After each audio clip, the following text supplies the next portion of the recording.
Hello everyone, this is Zhongzhi Chen from Alibaba Cloud database team. I'm the engineer director of RDS team. Today my topic is ApsaraDB RDS service, achieving effortless scale for everyday applications.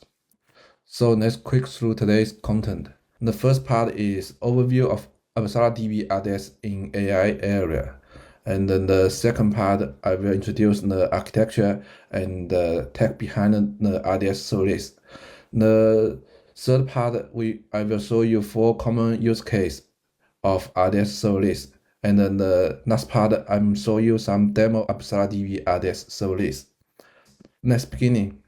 This is a big picture of ApsaraDB RDS in AI area. Let's start from the upbound. The first part is database service. RDS, we have 4 database products. The first part is RDS for MySQL, RDS for MariaDB, and RDS for SQL Server, and RDS for Postgres. In this year, we add a new backend as service in RDS. That is Superbase on RDS, and then the Superbase will communicate with Qianwen. In the second part, that's the data storage part. In the previous years, we only have node-based storage engine, such as in MySQL, there is InnoDB, and in Postgres, there is also a load-based storage engine in Postgres. And in this year, we add a new column-based storage engine called DuckDB in MySQL and in Postgres. And we also add vector-based storage in our product. In Postgres, we use pgvector, and in RDS MySQL and in RDS MariaDB, we add our own vector-based storage engine. And in the hardware, we not only have CPU, we also have GPU instance. And specified to storage hardware, we add a customer storage hardware for complex. So if you have large data in the disk, we can use customer complex disk to store the data. We can have a nice compression radio to save your money. So our RDS team has supporting Alibaba economy system for more than 10 years. We have supported the Double 11 festival in Alibaba. And in the 2024, Alibaba Cloud has cooperated with Olympic Games in Paris, and our RDS SQL Server has supported the solution multi-region disaster recovery system in Paris. So let's start today's technical part and ApsaraDB RDS service, the architecture and the tech behind the RDS service. Before RDS service, let's first start the challenge of latency database. You can see from the left picture, and the green line is the resource specification, and the orange line is the workload. So at the beginning, there is resource provision for the workload. There you may waste some of the CPU and the memory. And in the middle part, there is insufficient resource. That may cause your workload down. So next conclusion, there's 4 panes in the latency database. The first part is higher TCO due to waste resource. Traditional database will require fixed capability planning, lead to paying for the idle resource during low traffic period, and it need to manual scaling delay due to unaccepted spike, such as in this picture. And then the second pane is lost revenue and degrade user experience, such as in the sudden traffic surges. This can cause downtime due to slow scaling and require pre-purchase reserve instance. And then the third pane is increased DevOps overhead and slow time to market. That require manual scaling, backup, and restore setup, and performance tuning, such as add indexing and partition. And then the fourth part is slower iteration cycle and high test cost. The non-serverless database will require static DB and test environment, and yes, struggle with ephemeral workload such as CI/CD pipelines. So why use ApsaraDB RDS service? You can see from the picture, The green line is the service resource elasticity, and the orange line is the workload. You can see the difference from this picture and then the preview picture is that the service resource elasticity is follow with the workload. So if the workload up, and then the service resource will going up, and then if the workload down, the service resource elastic will down. So you don't waste any resource. It is extremely elasticity, and it is pay as you go. And so the service is operated by the RDS instance. You don't need to operate the instance. So it is easy to operate and manage. So in this picture, you can see there's up to 19% cost saving. The resource adjustment in second based on customer workload, business stability guarantee, and there's no business interrupt. It is smooth scaling up and scaling down. The storage are scaled as well. So it is charged by RCU instead of traditional CPU and memory. The one RCU is equal to one vCPU and 2 GB memory. So let's highlight the ApsaraDB RDS service. It is cloud native. It will separate the billing for computer and the storage, and it is stateless computer and easy scaling for scaling, and it enhanced service for secure storage. And the second part is auto elastic scaling. No manual operation is required for the scaling, and it is intelligent machine learning based scaling. It will scaling according to your workload, and it adaptive CPU, RAM, and storage scaling. It is pay per use. If your instance don't scaling up and down, the billing is just as normal. The billing cycle is accurate to milliseconds, and pay only for what you use. No cost for idle computer resource. The price model is RCU, RDS capability unit as computer unit. As we said before, one RCU is equal to one vCPU and 2 GB. And then the minimum RCU granularity is 0.5 RCU. The storage is same as the regular RDS instance. The billing is second and the millisecond level. Bills will generate per hours. Let's show you the design of ApsaraDB RDS service. In the computer layer, we will support buffer pool instance online resize. In the MySQL instance, in the preview 8.0 version, the buffer pool cannot online resize. And even in the 8.0 version, when the MySQL instance resize in the buffer pool, it may cause the instance to hang for some while. So we support online buffer pool resize to avoid the hang when we resize in the buffer pool. And in the storage layer, we decouple the I/O performance and the capability up to 1 million IOPS and 4 GB bandwidth. We dynamically increase I/O up limit according to the actual usage. We call it I/O burst. So even if you only have small size of disk, you can up to 1 million IOPS. And we support two types of service. The first type is pure service. The resource will elect. We support two kinds of service.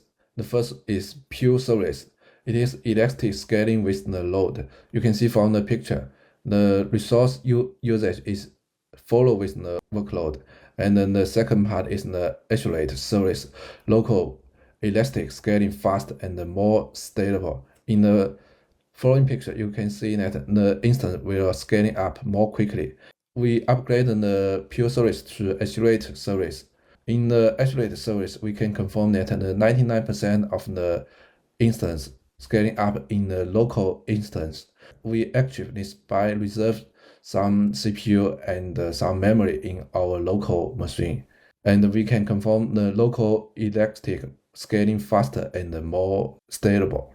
So the latest part of ApsaraDB RDS service capability, it is more elastic, enhanced elasticity upper limit. This is the latest ApsaraDB RDS service capability. The basic version is the provision service. You can upgrade to high availability version service and provision. There is more elastic, enhanced elasticity up limit. The maximum support for 32 RCU, and then the premium ESSD maximum IOPS to 1 million, and then the throughput is 4 GB. It will have more flexible multi-form fusion, support upgrading serverless instance from basic version to high availability version, and support provision and serverless mutual conversion.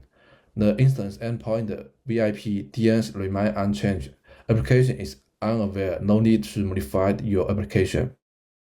It is more stable, anti-GT electricity, no GT for CPU memory during scaling, no business interrupt, fast and cold startup and resume after pausing instance, smooth database kernel upgrade.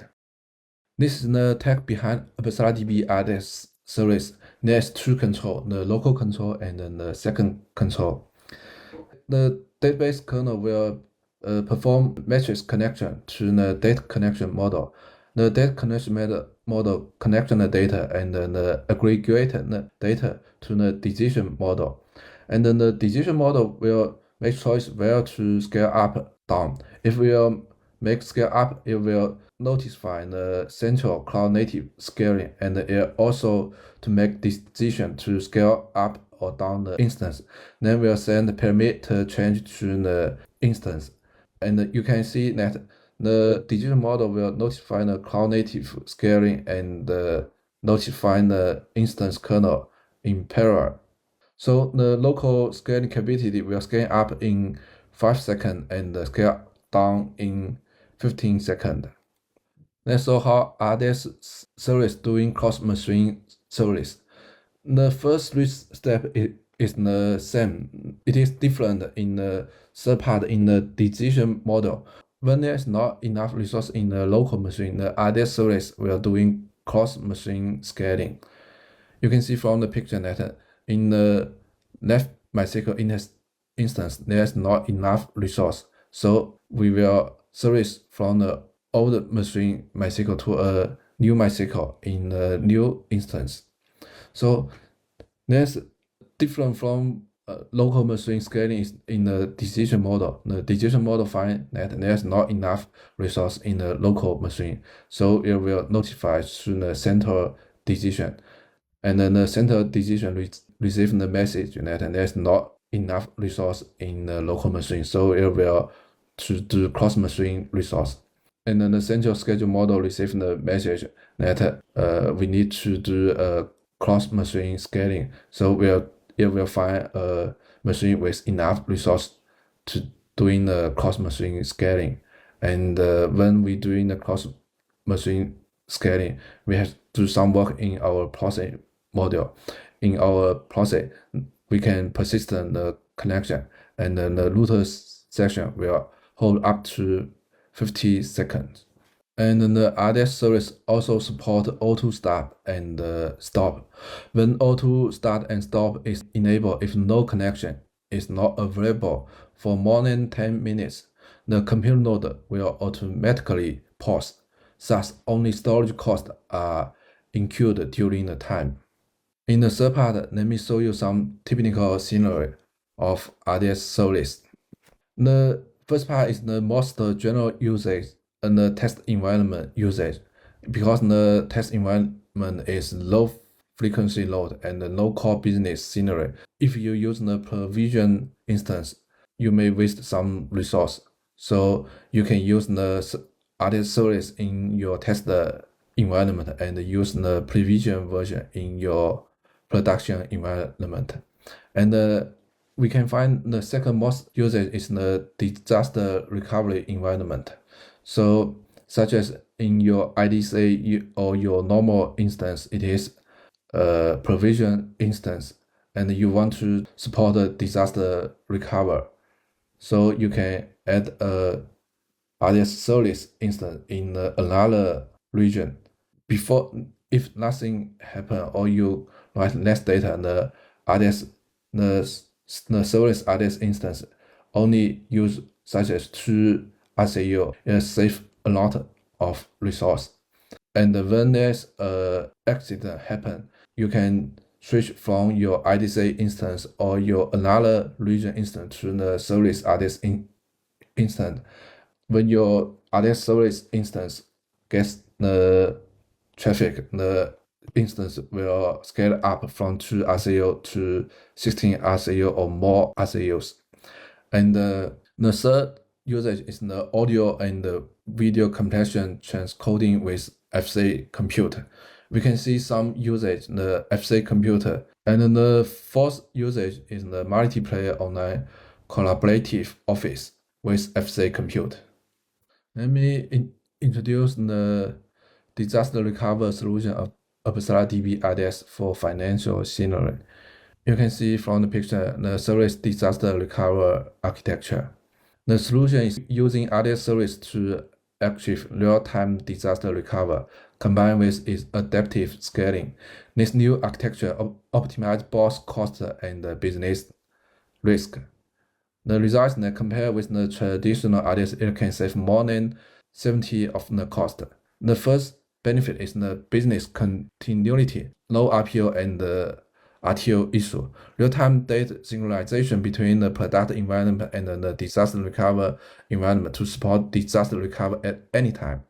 The faster disaster recovery to Service RDS once IDC failed. Service RDS can automatically scale in seconds. RDS service, it is low cost, no need to pre-provision the redundant resource, less resource cost, and it is pay as use, low one-time investment required, and it only pay for the resource consumed during daily usage, low charge applied during the idle periods. And then the data is security. The data synchronization channel is a dedicated data transmission channel, and then the cloud is encryption, and then the backup in instance. So the last part is the demo part. Let me show you the demo of using ApsaraDB RDS service. In this demo, we will showcase the real-time elasticity of serverless ApsaraDB RDS. On the left, we're monitoring the resource utilization of our serverless instance. On the right, a load test script will run, gradually increasing and decreasing the database pressure. Let's begin by applying pressure. As the load increases, watch the CPU and memory usage rise, triggering an immediate response in RCU's RDS capacity units. As we continue, all metrics, CPU, memory, and RCUs continue to adjust. Notice how the InnoDB buffer pool size also scales automatically to optimize performance. The system scales up adaptively until it reaches our pre-configured RCU limit. Now, let's gradually reduce the load. CPU and memory drop instantly, while the RCUs scale down smoothly to ensure service stability. Throughout this entire process, there is no service degradation or interruption. Next, we'll simulate an unexpected traffic spike. We will pause the pressure test for a moment before initiating a new high-pressure test to simulate unpredictable traffic. Alright, it's time to run the high-pressure test script. Triggering the high-pressure test now and watch as the RCUs instantly scale to the maximum specification to handle the surge. Finally, once we stop the pressure test, all metrics quickly return to their original state. The instance scales back down to its baseline of 0.5 RCU, demonstrating perfect cost efficiency. So that's the demo. Your next step is try RDS service with 15% of promotion. You can buy the ApsaraDB RDS for MySQL service and ApsaraDB RDS for Postgres service. That's all. Thank you for listening. See you.